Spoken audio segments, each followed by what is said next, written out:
Hi there, it's Rebecca, Inner Power Training, and this is Throwback Thursday. Today I'm going to talk about why I figured out I'm a light worker. Maybe some of you will relate to it. I love to share my stories because I love to hear your stories about things that have happened to you that have put you on the path, led you to those big aha moments where you figured out maybe you don't think like the average person. It took me a long time to figure out that most people are what they call three-dimensional people, meaning they just rely on their physical senses in order to get their information. They don't necessarily tap into their higher self that knows everything if they want it to, or their intuition, their spiritual sense to solve problems, because they haven't had any training and they're not curious about it. So they just plod along in the 3D world, relying on their five senses in order to give them the answers. Well, I can remember when I was a little girl, I had this imaginary friend named Deowaya. And I talked to her all the time when I was really, really little, when I first started talking. Actually, I don't remember as much of many of the conversations. I just remember she had blonde hair and blue eyes and lived down by the river behind our house. And she was very, very pleasant and a good thing in my life. I remember I was the firstborn in my family. And maybe I was lonely. I don't know. A lot of kids have these imaginary friends, but they're very real when you have them. And you're using your intuition, your higher self in order to communicate with special friends like that. Moving along, I saw these three UFOs up close when I was a teenager, sitting in a car looking out over the coast of Massachusetts. And I realized later on when I needed a spiritual healing that I had an open mind. I could totally believe that you could heal yourself because I'd heard other people, not very many, but a few people had told me their stories about having spontaneous healings. I was living out in California in Marin County, and that was a very special place back in the 70s because people had open minds and no place is perfect, but it was gorgeous out there. And I met people who told me things, and I had these interesting experiences while I was living there. Like one time I was driving my little sports car, which is a Spitfire Triumph. There was like a tunnel that we went through that looked like a rainbow around the edge of it on my way to the airport. It was in Marin County before you hit the Golden Gate Bridge. And I remember I went through this tunnel, and when I came out, I felt humongous. It was like my aura had expanded, and I felt like this giant being with a little tiny car under my hands, like a toy. It was the darndest feeling. It was kind of mind-blowing, but it wasn't like, didn't freak me out. It just felt really good, but it was very different, very interesting. I wonder if any of that's ever happened to any of you, where your aura just expands to the point where you feel like a giant. I felt big, big, big.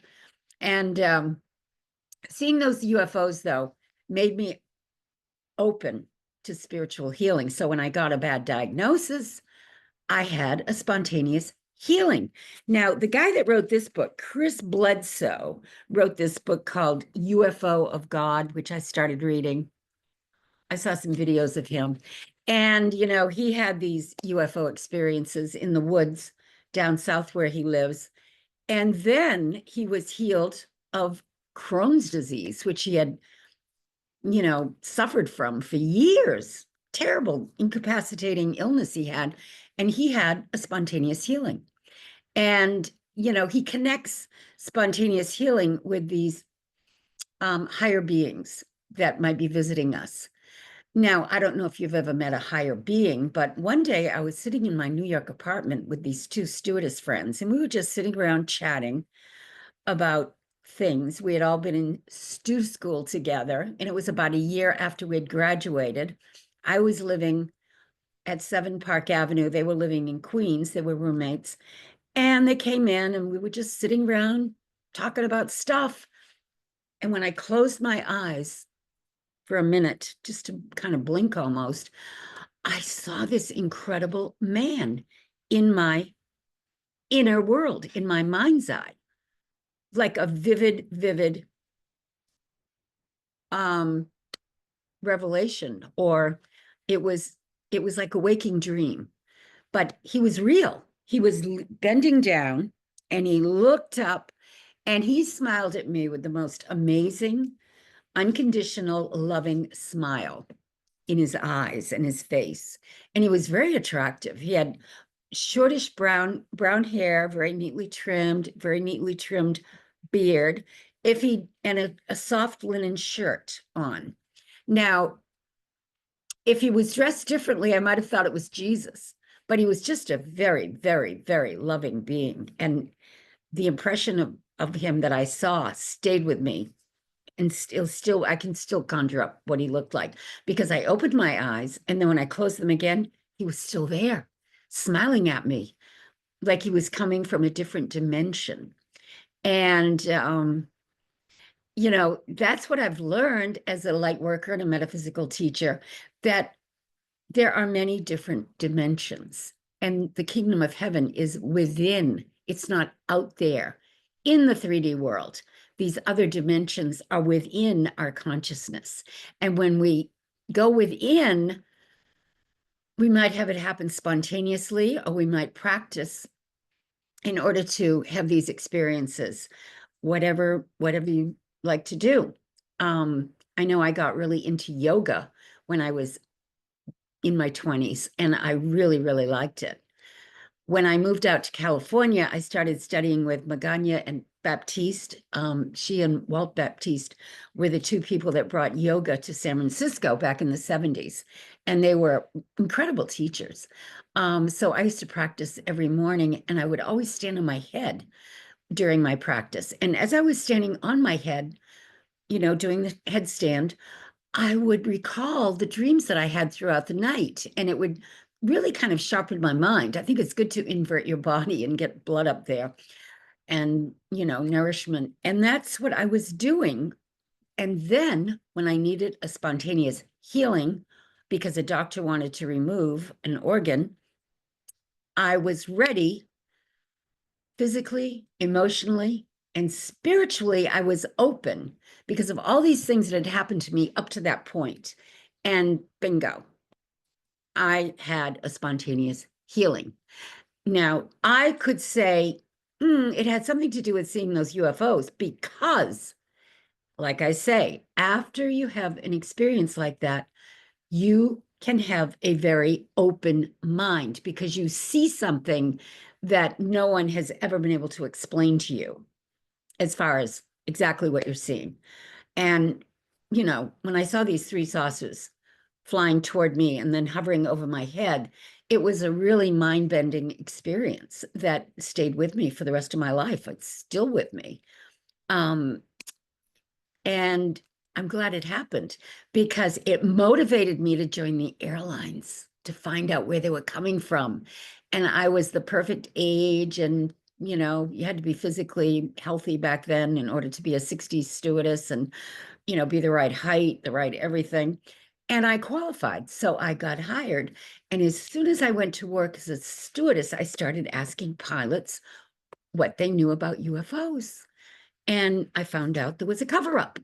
Now, this fellow, Chris Bledsoe, of course, he found out too that it causes a lot of confusion in people. You can get a very strong reaction from people about things like aliens and UFOs and the possibility that we live in a universe that's peopled by other beings.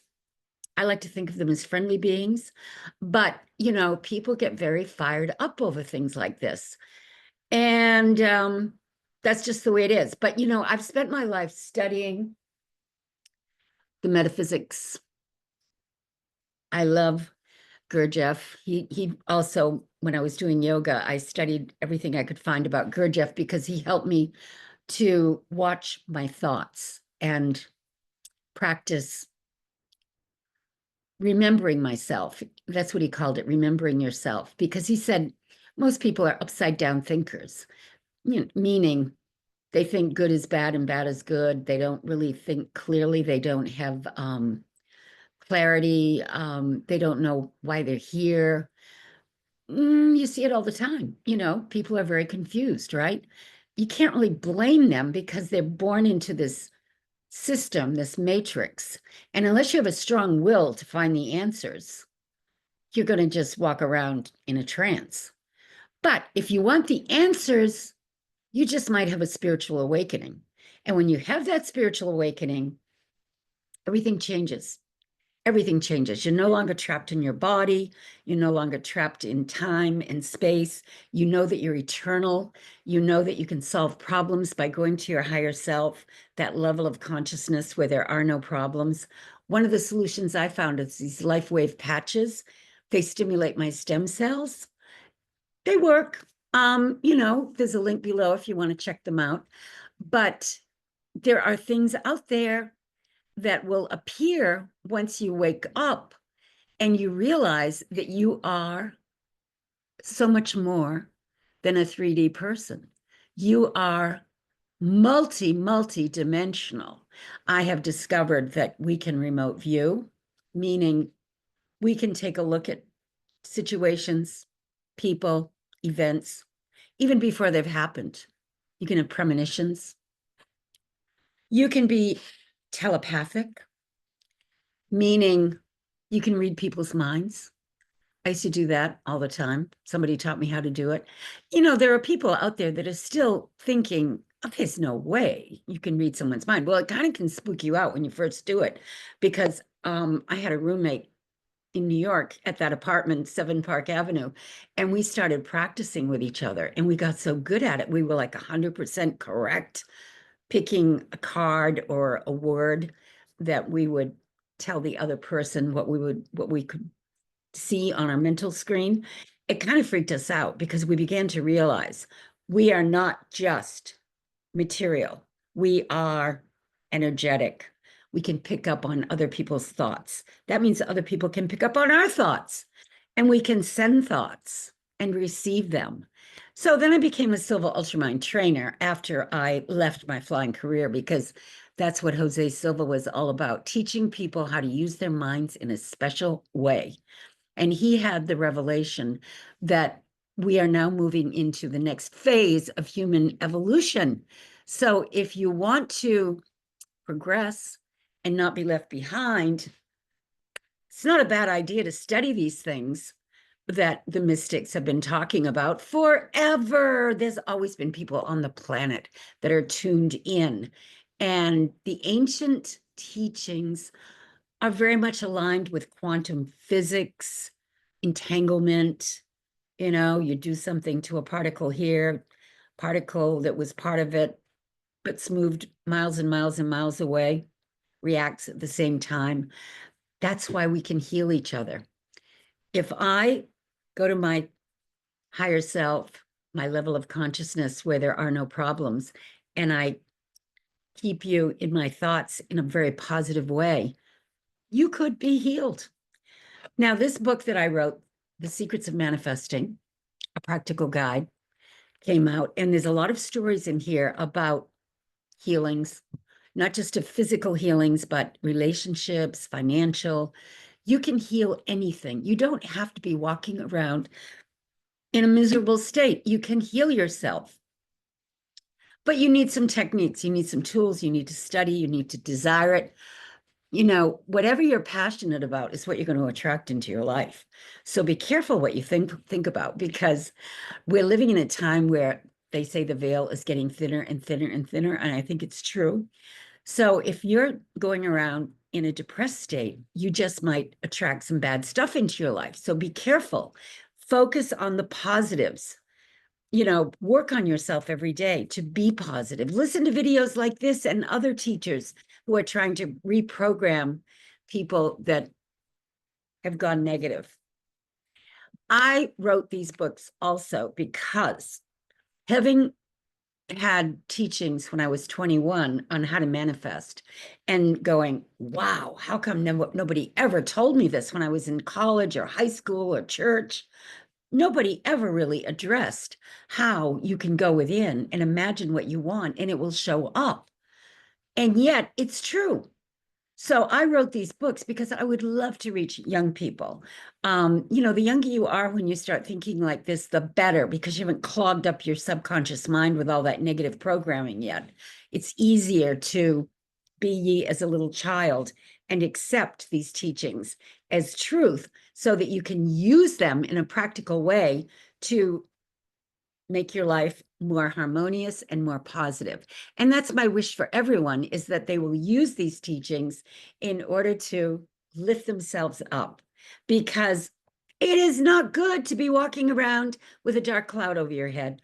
That doesn't do you any good at all. Believe me, my greatest fear came upon me, and that was cancer. Fortunately for me, my higher self knew how to solve the problem without killing me or having surgery. But it was very evident to me that I had spent too much time worrying about it. So go to my website, rebeccatripp.com, and you might find something there of interest.